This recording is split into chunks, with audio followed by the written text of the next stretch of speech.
ನಾನು ನಿಮ್ಮ Veda Krishnamurthy. Beyond the comms ಸೆಗ್ಮೆಂಟ್ಗೆ ಸ್ವಾಗತ. ನನ್ನ ಜೊತೆ ಇರೋದು Vanitha. We are season opener, defending champions royal challengers Bengaluru ಅವರ ವಿರುದ್ಧ ಇರೋದು ಗುಜರಾತ್ ಜೈಂಟ್ಸ್. ಆ ಒಂದು ಮ್ಯಾಚ್ ಬಗ್ಗೆ ಇಲ್ಲಿ ಡಿಸ್ಕಷನ್ ನಾವು ಮಾಡ್ತೀವಿ. ಸ್ಟೇಟ್ ಅಪ್ ನಾನು ಆಕ್ಚುಲಿ ಫಸ್ಟ್ ಹೋಗ್ಬೇಕಂದ್ರೆ ಇವಾಗ RCB ತಂಡ ಬಗ್ಗೆ ಮಾತಾಡೋದಾದ್ರೆ ಅವರ ಸ್ಟ್ರೆಂತ್ ಏನ್ ಅನ್ಸುತ್ತೆ ನಿಮ್ಗೆ ಈ ವರ್ಷ? ಅವ್ರದ್ದು ಖಂಡಿತ ಬ್ಯಾಟಿಂಗ್. ಏನಕ್ಕಂದ್ರೆ ಲಾಸ್ಟ್ ಇಯರ್ ಇದ್ದಿದ್ದಂತ ಬೌಲಿಂಗ್ ಅಟ್ಯಾಕ್ ನಮ್ಮ ಹತ್ರ ಇಲ್ಲ. ಯಾವುದೇ ಒಂದು ಟೂರ್ನಮೆಂಟ್ ಗೆಲ್ಬೇಕಂದ್ರೆ ನಾನು ಯಾವತ್ತೂ ಹೇಳೋದು ಇಷ್ಟೇ, ಬೌಲಿಂಗ್ ಯೂನಿಟ್ ಚೆನ್ನಾಗಿರ್ಬೇಕು. ಬಟ್ ಈ ಸೀಸನ್ ಯಾಕೋ ಒಂದು ಸ್ವಲ್ಪ ಬೌಲಿಂಗ್ ಅಲ್ಲಿ ಅಂತ ಸ್ಟ್ರೆಂತ್ ಅಂತೂ ಕಂಡು ಬರ್ತಾ ಇಲ್ಲ. ಲಾಸ್ಟ್ ಇಯರ್ ಇದ್ದಿದ್ದಂತ ಸ್ಟ್ರೆಂತ್ ಈ ಸೀಸನ್ ಬ್ಯಾಟಿಂಗ್ ಯೂನಿಟ್ ನ ಸ್ಟ್ರೆಂತ್ ಮಾಡಿದ್ದಾರೆ. ಬಿಕಾಸ್ ಲಾಸ್ಟ್ ಇಯರ್ ಅವ್ರಿಗೆ ಇದ್ದಿದ್ದು ಆಕ್ಷನ್ ಟೈಮಲ್ಲೂ ಕೂಡ ಬ್ಯಾಟಿಂಗ್ ಒಂದು ಚಿಂತೆ ಆಗಿತ್ತು. ಬಟ್ ಆದ್ರೆ ಬೌಲಿಂಗ್ ಈ ಸೀಸನ್ ಬಂದ್ಬಿಟ್ಟು ಒಂದು ಸ್ವಲ್ಪ ವೀಕ್ ಲಿಂಕ್ ಅಂತಾನೆ ಹೇಳ್ಬೋದು RCBಗೆ ಸದ್ಯಕ್ಕೆ. ಸೊ ನೀವು ಹೇಳ್ದಾಗೆ ಇಂಜುರಿ ಸ್ವಲ್ಪ ಇದೆ ಅಂತಾನು ಗೊತ್ತು RCB ತಂಡದಲ್ಲಿ. ನೀವು ಹೇಳ್ತಾ ಇದ್ದಾರೆ ಯಾವ ತರ ಎಕ್ಸ್ಪೆಕ್ಟ್ ಮಾಡ್ತಾ ಇದೀವಿ ಬೌಲಿಂಗ್ ಅಟ್ಯಾಕ್ ಆ ತರ ಇಲ್ಲ ಅಂತ. ಸೊ ಚಾನ್ಸಸ್ ಏನ್ ಅನ್ಸುತ್ತೆ ನಿಮಗೆ ಈ ಒಂದು ಮೊದಲನೇ ಮ್ಯಾಚ್ ಅಲ್ಲಿ? ಖಂಡಿತ ನಾನು ಕೇಳಿದ್ರೆ ಗುಜರಾತ್ ಜಾಯಿಂಟ್ಸ್ಗೆ ಅಪರ್ ಹ್ಯಾಂಡ್ ಇದೆ. ಏನಕ್ಕಂದ್ರೆ ಅವ್ರು ವಡೋದರಲ್ಲೇ ಪ್ರಾಕ್ಟೀಸ್ ಮಾಡಿದ್ದಾರೆ. ಸೊ ಕಂಡೀಷನ್ಸ್ ಫೆಮಿಲಿಯರ್ ಆಗಿದೆ ಅವ್ರಿಗೆ, ಪ್ಲಸ್ ಹೋಮ್ ಕಂಡೀಷನ್ಸ್ ಕೂಡ. ಸೊ ಅದೊಂದು ಅಪರ್ ಹ್ಯಾಂಡ್ ಇದೆ. ಪ್ಲಸ್ ಈ ತರ ನಮ್ಮ RCBಗೆ ಆದಂತ ಅನ್ಎಕ್ಸ್ಪೆಕ್ಟೆಡ್ ಇಂಜುರೀಸ್ ಅವ್ರ ಕಡೆಗಿಲ್ಲ. ಹೊಸ ಕ್ಯಾಪ್ಟನ್ ಕೂಡ ಇದ್ದಾರೆ ಈ season. May be fortune change ಆಗ್ಬೋದು. ಇವಾಗ ಸದ್ಯಕ್ಕಂತೂ ನನಗೆ ಏನ್ ಅನ್ಸ್ತದೆ ಅಂದ್ರೆ for the time being actually Gujarat ಅವರಿಗೆ ಅಪರ್ ಹ್ಯಾಂಡ್ ಇದೆ. Because for the fact that ನಮ್ಗೆ ಇನ್ನೂ ಶ್ರೇಯಾಂಕ ಪಾಟೀಲ್ ಅವರ ಸ್ಟೇಟಸ್ ಗೊತ್ತಿಲ್ಲ. ಇನ್ನು RCB ಅವರ ಆಶಾ ಜಾಯ್ ನ ಅಫಿಷಿಯಲ್ ಸ್ಟೇಟ್ಮೆಂಟ್ ಕೂಡ ಕೊಟ್ಟಿಲ್ಲ ಅವ್ರು ವೆದರ್ ಅವೈಲಬಲ್ ಇದಾರಾ ಇಲ್ವಾ ಅಂತ ಟೂರ್ನಮೆಂಟ್ ಗೆ. ಜೊತೆಗೆ ಕೇಟ್ ಕ್ರಾಸ್ ಎಕ್ಸ್ಪೆಕ್ಟ್ ಮಾಡಿದ್ವಿ ಆಕ್ಚುಲಿ ಒಂದು ಮೇನ್ ಅಟ್ಯಾಕ್ ಆಗಿರ್ಬೋದು ಅಂತ, ಅವರು ಕೂಡ ಇಲ್ಲ. ಸೊ ಇವಾಗ ನಾವು ಆಕ್ಚುಲಿ ವೇಟ್ ಮಾಡಿ ನೋಡ್ಬೇಕಾಗತ್ತೆ. ನೀವು ಹೇಳ್ದಂಗೆ ಆಕ್ಚುಲಿ ಸ್ವಲ್ಪ ಸ್ಟ್ರಗಲ್ ಮಾಡ್ಬೋದು ಪ್ರಾಬಬ್ಲಿ ರಾಯಲ್ ಚಾಲೆಂಜರ್ಸ್ ಬೆಂಗಳೂರು ತಂಡ ಈ ಒಂದು ಮೊದಲನೇ ಮ್ಯಾಚ್ ಅಲ್ಲಿ ಎಸ್ಪೆಷಲಿ.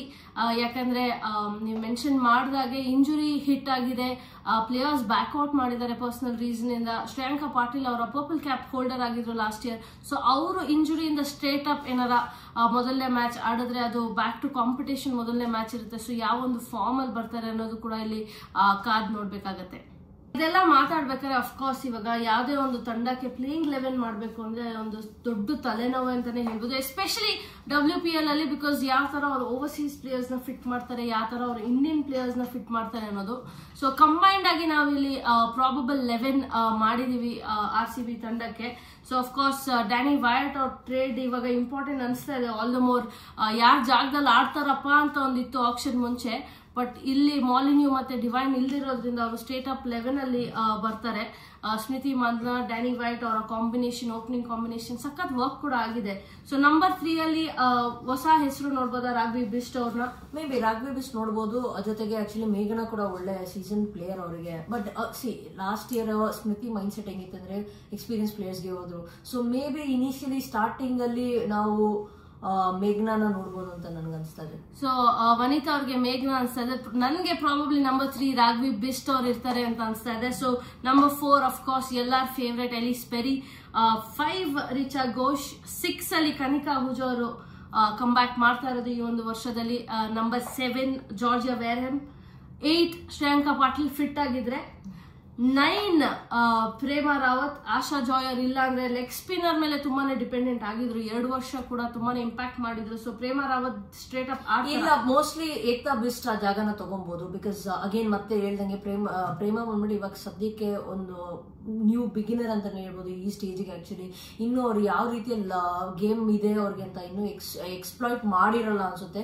ಸೊ ಮೇ ಬಿ ನಾವು actually season campaigner Ekta beast ಅನ್ನೇ ನೋಡ್ಬೋದು ಸ್ಟಾರ್ಟಿಂಗ್ 11 ಅಲ್ಲಿ. ಸೊ ಪ್ರೇಮಾ ರಾವತ್, ಏಕ್ತಾ ಬಿಸ್ಟ್ ಅಥವಾ ಇಬ್ರು ಆಡ್ತಾರ ಪ್ರಾಬಬ್ಲಿ 9 and 10 ಅವ್ರಿಬ್ರು ಆಗಿರ್ಬೋದು. ನಂಬರ್ 11 ರೇಣುಕಾ ಠಾಕೂರ್. ಸೊ ಅವರು ಪೇಸ್ ಅಟ್ಯಾಕ್ ಅಲ್ಲಿ ಹೆಸರುವಾಸಿ ಆಗಿರೋರು, ತುಂಬಾನೇ ಇಂಪಾರ್ಟೆಂಟ್ ಕೂಡ ಆಗ್ತಾರೆ ರಾಯಲ್ ಚಾಲೆಂಜರ್ಸ್ ಬೆಂಗಳೂರಿಗೆ ಸಕ್ಸಸ್ ಆಗ್ಬೇಕು ಅಂದ್ರೆ.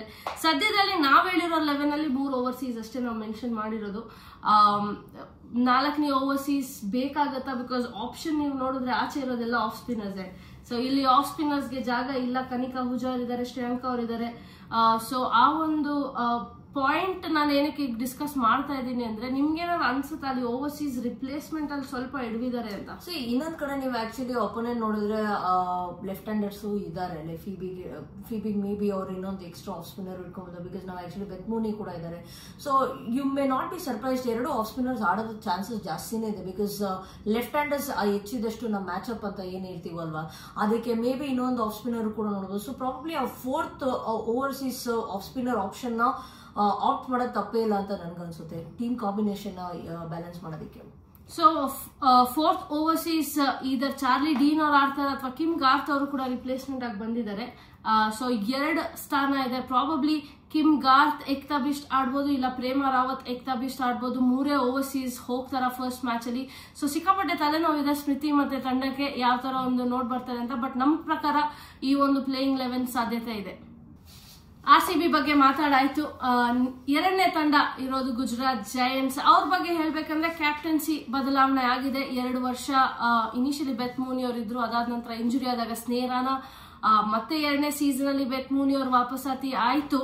ಅದಾದ ನಂತರ ಇಲ್ಲಿ ಆಶ್ಲೆ ಗಾರ್ಡ್ನರ್ ಅವ್ರನ್ನ ಕ್ಯಾಪ್ಟನ್ ಮಾಡಿರೋದು. ಸೊ ಅಗೇನ್ ನಾನೇನ್ ಅನ್ಸುತ್ತೆ ಅಂದ್ರೆ ಯಾವುದೇ ಟೀಮ್ ಅಲ್ಲಿ ಓವರ್ಸೀಸ್ ಕ್ಯಾಪ್ಟನ್ ಆಗಿದ ತಕ್ಷಣ ಆ ಒಂದು 3 ಸ್ಲಾಟ್ ಏನಿರುತ್ತೋ ತುಂಬಾನೇ ತಲೆ ಓಡಿಸ್ಬೇಕಾಗುತ್ತೆ. ಯಾಕಂದ್ರೆ ನೀವು ಕ್ಯಾಪ್ಟನ್ಸಿ ಕೊಟ್ಟಿದ ತಕ್ಷಣ ಆ ಒಂದು ಸ್ಲಾಟ್ ಫಿಕ್ಸ್ ಆಗೋಗುತ್ತೆ. ಬೇರೆ ತಂಡದಲ್ಲೂ ನೀವು ನೋಡಿದ್ರೆ ಆ ತಲೆನೋವು ಬರುತ್ತೆ, ಅದ್ರ ಬಗ್ಗೆ ಮುಂದೆ ಮಾತಾಡೋಣ. ಬಟ್ ಗುಜರಾತ್ ಜೈಂಟ್ಸ್ ತಂಡಕ್ಕೆ ದೊಡ್ಡ ತಲೆನೋವು ಅಂದ್ರೆ ನೆಕ್ಸ್ಟ್ 3 ಜನ ಯಾರು ಓವರ್ಸೀಸ್ ಆಡ್ತಾರೆ ಅನ್ನೋದು ಸಿಕ್ಕಾಪಟ್ಟೆ ಅಲ್ಲಿ ಕನ್ಫ್ಯೂಷನ್ ಆಗಿರುತ್ತೆ. ನೀವು ಬೆತ್ ಮೂನಿ ಆಗ್ಲಿ, ಫೀಬಿ ಆಗ್ಲಿ, ಲಾರಾ ಮತ್ತೆ ಡಾಟಿನ್ ಇರೋದು. 5ನೇ ಆಶ್ ಗಾರ್ಡ್ನರ್ ಆದ್ರೆ ಬರೀ 4 ಜನ ಆಡಕ್ಕಾಗೋದು. ಸೊ ನಿಮ್ ಪ್ರಕಾರ ನಾವು 11 ಮಾಡೋದಕ್ಕಿಂತ ಮುಂಚೆ ನಿಮ್ ಪ್ರಕಾರ ಯಾರು 4 ಓವರ್ಸೀಸ್ ಇರ್ತಾರೆ? ಖಂಡಿತ ಆಕ್ಚುಲಿ ಕರೆಂಟ್ ಫಾರ್ಮ್ ಕೂಡ ಹೋಗ್ತಾರೆ. ಇವಾಗ ಲಾಸ್ಟ್ 1 year ಇಂದ ಫೀಬಿ ಅವರು ಒಂದ್ ಸ್ವಲ್ಪ ಸೈಲೆಂಟ್ ಆಗಿದ್ದಾರೆ ಇಂಟರ್ನ್ಯಾಷನಲ್ ಕ್ರಿಕೆಟ್. ಅದಕ್ಕೆ ಬಿಫೋರ್ ಏನಕ್ಕೆ ಗುಜರಾತ್ ಜೈಂಟ್ಸ್ ಅವ್ರನ್ನ ಕಂಟಿನ್ಯೂ ಮಾಡೋದು ಅಂದ್ರೆ ಎಕ್ಸೆಪ್ಷನಲ್ 1 year ಇತ್ತು ಅವ್ರಿಗೆ. ಸೊ ಇವಾಗ ಡಾಟಿನ್ ಅವ್ರು ಒಂದ್ ಸ್ವಲ್ಪ ಕಂಡು ಬರ್ತಾ ಇದಾರೆ. ವಿಚಾರ ಮಾತಾಡಿದ್ರೆ ಹಂಗಂತ ಹೋದ್ರೆ ಆಕ್ಚುಲಿ ಎಷ್ಟೊಂದ್ ಜನ ಅಂಡರ್ ಪರ್ಫಾರ್ಮ್ ಮಾಡಿದ್ದಾರೆ ಆಕ್ಚುಲಿ ಸ್ಟಾರ್ಟಿಂಗ್ ಸೀಸನ್ ಇಂದ. ಕಾಸಿಂದಿರಲ್ಲ, ಯಾರ ಕರೆಂಟ್ ಫಾರ್ಮ್ ಆ ಕಂಡೀಷನ್ಸ್ ನ ಯಾರು ಚೆನ್ನಾಗಿ ಆಡ್ತಾರಲ್ಲ ಅವ್ರಿಗೊಂದ್ ಸ್ವಲ್ಪ ಅಪರ್ ಹ್ಯಾಂಡ್ ಇರುತ್ತೆ. ಖಂಡಿತ ನಿಮ್ ಆಸ್ಟ್ರೇಲಿಯನ್ ಕ್ಯಾಪ್ಟನ್ ಇರೋದ್ರಿಂದ ಒಂದ್ ಸ್ವಲ್ಪ ಆಸ್ಟ್ರೇಲಿಯನ್ ಫೇವರ್ ಆಗುತ್ತೆ, ನಾರ್ಮಲಿ ಅದನ್ನ ನಾವು ನೋಡಿದೀವಿ. ಬಟ್ ಆದ್ರೆ ಡಾಟಿನ್ ಏನಂದ್ರೆ ಅವರು ಮೀಡಿಯಂ ಪೇಸರ್ ಅಲ್ಲಿ ಕ್ರೂಷಿಯಲ್ ಫ್ಯಾಕ್ಟರ್ ಆಗ್ತಾರೆ. ಬಿಕಾಸ್ ಓವರ್ಸೀಸ್ ಆಸ್ಪೆಕ್ಟ್ ಇಂದ ಅವ್ರು ಆಕ್ಚುಲಿ ಒಂದು ಮೀಡಿಯಂ ಪೇಸರ್ ಸ್ಲಾಟ್ ಕೂಡ ಫಿಲ್ ಮಾಡ್ತಾರೆ. ಸೊ ಮೇ ಬಿ 11 ಅಂತ 4 ಓವರ್ಸೀಸ್ ಅಂತ ನೋಡಿದ್ರೆ ಲಾರಾ ಮತ್ತೆ ಫೀಬಿ ಮಧ್ಯನೇ ಬರುತ್ತೆ, ಇಲ್ಲ ಅಂದ್ರೆ ಡಾಟಿನ್ ಮತ್ತೆ ಲಾರಾ ಮಧ್ಯ ಬರ್ಬೋದೇನೋ. ಬಿಕಾಸ್ ಅವರು ಟಾಪ್ ಸ್ಲಾಟ್ ತಗೊಳ್ಳೋಂತ ಚಾನ್ಸಸ್ ಇದೆ. ಬಟ್ ಇದೊಂದು ಒಳ್ಳೆ ಹೆಡ್ಡೇಕ್ ಅಂತಾನೆ ಹೇಳ್ಬೋದು. ಬಿಕಾಸ್ ಆಕ್ಚುಲಿ ಇದೇ ಗುಜರಾತಿನ ಅಡ್ವಾಂಟೇಜು ವೀಕ್ನೆಸ್ ಕೂಡ. ಬಿಕಾಸ್ ಅವ್ರ ಸ್ಟ್ರೆಂತ್ ಅವ್ರ ವೀಕ್ನೆಸ್ ಆಗ್ತಾ ಇದೆ. ಅವ್ರ ಓವರ್ಸೀಸ್ ಕಂಟಿಂಜೆಂಟ್ ಯಾವ್ದು ಎಷ್ಟು ಸ್ಟ್ರಾಂಗ್ ಇದೆಯೋ ಅದೇ ಅವ್ರಿಗೆ ಆಕ್ಚುಲಿ ತಲೆನೋವು ಕೂಡ ಕೊಟ್ಟಿತ್ತು ಲಾಸ್ಟ್ ಸೀಸನ್. ಹೋಪ್ಫುಲಿ ಈ ಸೀಸನ್ ಅವ್ರಿಗೆ ಅದು ಅಷ್ಟೊಂದು ಪ್ರಾಬ್ಲಮ್ ಆಗಲ್ಲ ಅಂತ ಅನ್ಕೊಂಡಿದೀವಿ. ಸೊ ಆಡಕ್ಕಾಗೋದು 11 ಜನ, ಓವರ್ಸೀಸ್ ಆಡಕ್ಕಾಗೋದು 4 ಜನ, ಅಂಟಿಲ್ ಅನ್ಲೆಸ್ ಅಸೋಸಿಯೇಟ್ ಪ್ಲೇಯರ್ ಯಾರ ಇದ್ದಾರೆ ಅಂದ್ರೆ ಅಷ್ಟೇ.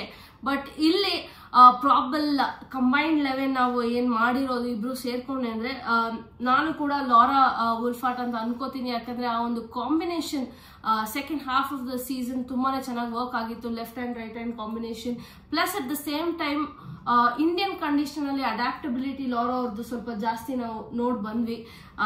ಸೊ ಮೂನಿ ಲಾರಾ ಓಪನ್ ಮಾಡಿದ್ರೆ ಅಗೇನ್ ಈಗ 3 and 4 ಸ್ಥಾನದಲ್ಲೂ ಅಲ್ಲಿ ಸಿಕ್ಕಾಪಟ್ಟೆ ಕನ್ಫ್ಯೂಷನ್ ಇದೆ. ಬಿಕಾಸ್ ಹರ್ಲೀನ್ ಇದಾರೆ, ಹೇಮಾ ಅವರಿದ್ದಾರೆ. ಇಂದಿನ ಸೀಸನ್ ನಂಬರ್ 3 ಆಡಿದಾಗ ಹೇಮಾ ಚೆನ್ನಾಗಿ ಪರ್ಫಾರ್ಮ್ ಮಾಡಿದ್ರು. ಬಟ್ ಹರ್ಲೀನ್ ಟಾಪ್ 3 ಗಿಂತ ಕೆಳಗೆ ಆಡ್ಸಕ್ಕಾಗಲ್ಲ. ಟಿಪಿಕಲಿ 1 day ಪ್ಲೇಯರ್ ಇರೋದು. ಆ ಒಂದು ಪವರ್ ಹಿಟ್ಟಿಂಗ್ ಅಂತ ಏನು ಹೇಳ್ತೀವೋ ಪ್ರಾಬಬ್ಲಿ ಆ ಒಂದು ಇಬ್ರು ಬಗ್ಗೆ ಮಾತಾಡಿದ್ರೆ ಸ್ವಲ್ಪ ಆದ್ರೂ ಕಷ್ಟ ಆಗ್ಬೋದು ಇಲ್ಲಿ ಗುಜರಾತ್ ಅವ್ರಿಗೆ ಯಾವ ತರ ಒಂದು ಕಾಂಬಿನೇಷನ್ ಸೆಟ್ ಮಾಡ್ತಾರೆ. 3-4 ಹರ್ಲೀನ್ ಹೇಮಾ ಆದ್ರೆ 5-6 ಆಶ್ ಗಾರ್ಡ್ನರ್ ಮತ್ತೆ ಡಿಯಾಂಡ್ರೋ ಡಾಟಿನ್ ಅವರು ಬರ್ತಾರೆ. 7 ಇಲ್ಲಿ ನನ್ನ ಪ್ರಕಾರ ನಾನು ಹೇಳ್ತಾ ಇದ್ದೀನಿ ಸಿಮ್ರನ್ ಶೇಖ್. ಬಿಕಾಸ್ ಅವ್ರಿಗೆ ಅಷ್ಟು ಹೈ ಪ್ರೈಸ್ ಅಲ್ಲಿ ತಗೊಂಡಿದ್ದಾರೆ ಅಂದ್ರೆ ಅಫ್ಕೋರ್ಸ್ ಅವರು ಸ್ಟ್ರೇಟ್ ಅಪ್ 11 ಅಲ್ಲಿ ಪ್ಲಾನ್ ಅಲ್ಲಿ ಇಲ್ಲ ಅಂದ್ರೆ ಅಷ್ಟು ಯಾರು ಹಿಂದೆ ಹೋಗಲ್ಲ. ನಿಮಗೆ ಗೊತ್ತು ಆಪ್ಷನ್ ಸ್ಟ್ರಾಟಜಿ ಯಾವ ತರ ನಡೆಸ್ತಾರೆ ಅಂತ. 8 ಶಬ್ನಮ್, ಅಫ್ಕೋರ್ಸ್ ಸೈಲಿ ಅವರಿದ್ದಾರೆ. But at the same time ನನ್ಗೇನು ಅನ್ಸುತ್ತೆ ಅಂದ್ರೆ ಪ್ರಾಬಬ್ಲಿ ಬಿಕಾಸ್ ಆ ಒಂದು ಲಾಸ್ಟ್ ಇಯರ್ ಎಕ್ಸ್ಪೀರಿಯನ್ಸ್ WPL ಇಂದ ತನುಜಾ ಕನ್ವರ್ ಅವ್ರನ್ನ ಬಿಡಕ್ ಆಗೋದಿಲ್ಲ. ಮೇಘ್ನಾ ಸಿಂಗ್ ಅವರಿದ್ದಾರೆ, ಮತ್ತೆ ಪ್ರಿಯಾ ಮಿಶ್ರಾ ಅವರು ಕೂಡ ಈ ವರ್ಷ ಆಡ್ಬೋದು ಚಾನ್ಸಸ್ ಕೂಡ ಇದೆ. Kashvi Gautam last season injured ಆಗಿದ್ರು. ಸೊ ಮೇ ಬಿ ನಾವು ಏನೇ ಹೇಳಿದ್ವಲ್ಲ ಶಬ್ನಮ್ ಜಾಗದಲ್ಲಿ ಸೈಲಿ, ಶಬ್ನಮ್ ಮತ್ತೆ ಕಾಶ್ವಿ ಇವ್ರು 3 ಒಂದೇ ರೀತಿಯಾದಂಥ ಪ್ಲೇಯರ್ಸ್. ಸೊ ಇವ್ರ ಮಧ್ಯನೇ ಬರುತ್ತೆ. ಮೇ ಬಿ ಅವ್ರಿಗೆ ಏನಾದ್ರು ಒಂದು ಸ್ವಲ್ಪ ಮಿಡ್ಲ್ ಓವರ್ಸ್ ಆಪರೇಟ್ ಮಾಡ್ಬೇಕಂದ್ರೆ ಸೈಲಿ ಬಂದ್ಬಿಟ್ಟು ಕಟರ್ಸ್ ಚೆನ್ನಾಗಿ ಆಗ್ತಾರೆ, slower ones back of the hand ತುಂಬಾ ಚೆನ್ನಾಗಿದೆ ಅವ್ರ ಕಡೆಯಿಂದ. ಸೊ ಆ ಮಿಡ್ಲ್ ಓವರ್ಸ್ ಇವ್ರನ್ನ ಯೂಸ್ ಮಾಡ್ಬೋದು. Like I said Dottin may be ಹೊಸ ಬಾಲ್ ನೋಡುವಂತ ಚಾನ್ಸಸ್ ಕೂಡ ಇದೆ. ಜೊತೆಗೆ ಕಾಶ್ವಿ ನನಗೆ ಯಾಕೋ ಆಡ್ತಾರಂತ ಅನ್ಸ್ತದೆ. ಸೊ ವಡೋದರ ಕೊಟಂಬಿ ಸ್ಟೇಡಿಯಂ ಅಲ್ಲಿ ಆಡ್ತಾರೆ. ಸೊ ಕಂಡೀಷನ್ಸ್ ನಾವು ಮೈಂಡ್ ಅಲ್ಲಿ ಇಟ್ಕೊಂಡ್ರೆ ನಿಮ್ಗೆ RCB ತಂಡದಿಂದ ಯಾರು ಕೀ ಪರ್ಫಾರ್ಮರ್ ಅಂತ ಅನ್ಸುತ್ತೆ? ಖಂಡಿತ ಸ್ಮೃತಿ ಮಂದನ ಒಂದು. ಇನ್ನೊಂದು ನನಗೆ ಯಾಕೋ ಕನಿಕಾ ಅವರು ಒಂದು ಸ್ವಲ್ಪ ಹ್ಯಾಂಡಿಯಾಗಿ ಬರ್ಬೋದು, ಬಿಕಾಸ್ ಅವ್ರ ಇಂಜುರಿ ಬರೋ ಕಾರಣಕ್ಕೋಸ್ಕರ ಕನಿಕಾ ಅಂತ ಹೇಳ್ತೀನಿ ನಾನು, 2 ಪ್ಲೇಯರ್. ಸೊ RCB ಕಡೆಯಿಂದ ಇವ್ರು ಹೇಳ್ತಾ ಇರೋದು ಸ್ಮೃತಿ ಮತ್ತೆ ಕನಿಕಾ ಅಂತ. ಗುಜರಾತ್ ಕಡೆಯಿಂದ ನಾನೇ ಹೇಳ್ತೀನಿ ಅವ್ರು ಕೇಳಕ್ಕಿಂತ ಮುಂಚೆ. ಸೊ ಅಫ್ಕೋರ್ಸ್ ಲಾರಾ ವುಲ್ಫಾರ್ಟ್ ಅವ್ರ ಮೇಲೆ ಸಿಕ್ಕಾಪಟ್ಟೆ ಡಿಪೆಂಡೆನ್ಸಿ ಇರುತ್ತೆ ಈ ಒಂದು ತಂಡದಲ್ಲಿ. ಮತ್ತೆ ಕಂಡೀಷನ್ಸ್ ಯಾವ ತರ ಫೇವರ್ ಆಗುತ್ತೆ, ಬೆತ್ ಮೂನಿ ಮತ್ತೆ ಲಾರಾ ವುಲ್ಫಾರ್ಟ್ ಅವರು ಒಳ್ಳೆ ಸ್ಟಾರ್ಟ್ ಕೊಟ್ರೆ ಹೈ ಸ್ಕೋರಿಂಗ್ ಗೇಮ್ ಆಗೋ ಸಾಧ್ಯತೆ ಇದೆ. ಹೆಡ್ ಟು ಹೆಡ್ ಮಾತಾಡ್ಬೇಕಂದ್ರೆ 4 ಮ್ಯಾಚಲ್ಲಿ 2 ಮ್ಯಾಚ್ ಗುಜರಾತ್ ಗೆದ್ದಿದ್ದಾರೆ, 2 ಮ್ಯಾಚ್ RCB ಗೆದ್ದಿರೋದು. ಸೊ ಗುಜರಾತ್ ಆಕ್ಚುಲಿ ಕಾಂಪಿಟೇಷನ್ ಕೊಟ್ಟಿರೋದಂದ್ರೆ RCB ಅವ್ರಿಗೆ ಫಸ್ಟ್ 2 ಸೀಸನ್ ಅಲ್ಲಿ. ಸೊ ನೆಕ್ ಟು ನೆಕ್ ಇರುತ್ತೆ, ಪ್ರೆಷರ್ ಅಲ್ಲಿ ಇರ್ತಾರೆ ಇಬ್ರು ಕೂಡ. ಸೊ ಪ್ರಾಬಬ್ಲಿ ಗುಜರಾತ್ ಜೈಂಟ್ಸ್ಗೆ ಅಪ್ಪರ್ ಹ್ಯಾಂಡ್ ಇದೆ ಅಂತ ಮೊದಲೇ ಹೇಳಿದ್ರು, ಇರ್ಬೋದು. ಯಾಕಂದ್ರೆ ಅವರ ಫುಲ್ ಸ್ಟ್ರೆಂತ್ ಸ್ಕ್ವಾಡ್ ಇದೆ.